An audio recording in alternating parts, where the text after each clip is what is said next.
À Bethléem, la délégation a été reçue par son maire, Victor Batarse, membre de la direction du FPLP et des élus du conseil municipal. Pour les 25 000 habitants de Bethléem, de confession chrétienne et musulmane, le mur qui les enferme est une véritable souffrance. Aujourd'hui, cette ville emblématique des chrétiens du monde entier n'est accessible que par un checkpoint.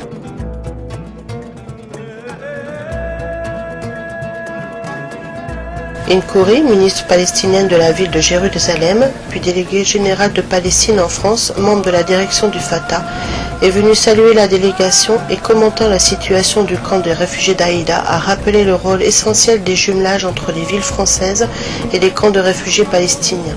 Elle a mis en avant le rôle essentiel de la JPF. C'est Leila Ganan, gouverneur de l'agglomération de Ramallah, qui nous a très chaleureusement accueillis pour un déjeuner-débat sur les institutions qui se mettent en place.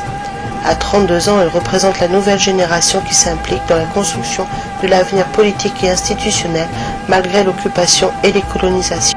Notre rencontre au Parlement de Palestine à Ramallah avec les députés était marquée par une grande inquiétude après le coup de force du Hamas dans la bande de Gaza et les représailles israéliennes disproportionnées faisant 19 morts civils palestiniens.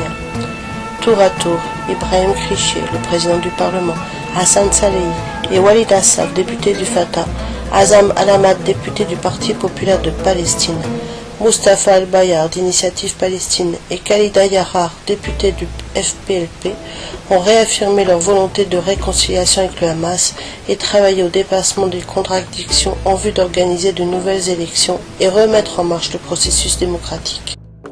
L'entretien que nous a accordé le Premier ministre palestinien Salam Fayyad était lui aussi empreint de gravité. Pour le Premier ministre, face à la situation explosive de Gaza, il est irresponsable que la trêve entre le Hamas et Israël ne soit pas respectée. L'arrêt de la violence est une condition incontournable pour la reconnaissance internationale de l'État de la Palestine lors de l'Assemblée générale des Nations unies en septembre 2011. D'un ton solennel et avec beaucoup d'émotion, Salam Fayyad a réaffirmé sa conviction que face à l'humiliation de notre peuple soumis aux conditions au quotidien, aux privations, au bouclage de ses territoires, aux destructions, à la spoliation, aux expulsions, aux emprisonnements, c'est notre volonté de paix qui doit prendre le pas. Discussion très instructive également avec Ephraim Davidi. Pour cet Israélien, ancien responsable syndical, aujourd'hui dirigeant national du Parti communiste israélien, Israël glisse franchement vers la droite, vers une véritable fascisation du pays. C'est insupportable pour tous les démocrates, pour tous les syndicalistes. L'occupation fasciste sert Israël pour surmonter cette crise en faisant taire les citoyens en Israël. Ici, on va à l'inverse de la démocratisation arabe. Le gouvernement voit d'ailleurs bien les dangers dans les révolutions arabes qui se déroulent actuellement. Enfin, quelques délégués ont été reçus par Charles Anderlin, grand reporter, directeur du bureau d'information de France 2 à Jérusalem et correspondant permanent de la chaîne publique. Il nous a livré son sentiment sur ce conflit. En guise de conclusion de ces rencontres, voici les commentaires tirés des documentaires qu'il a réalisés après la seconde intifada.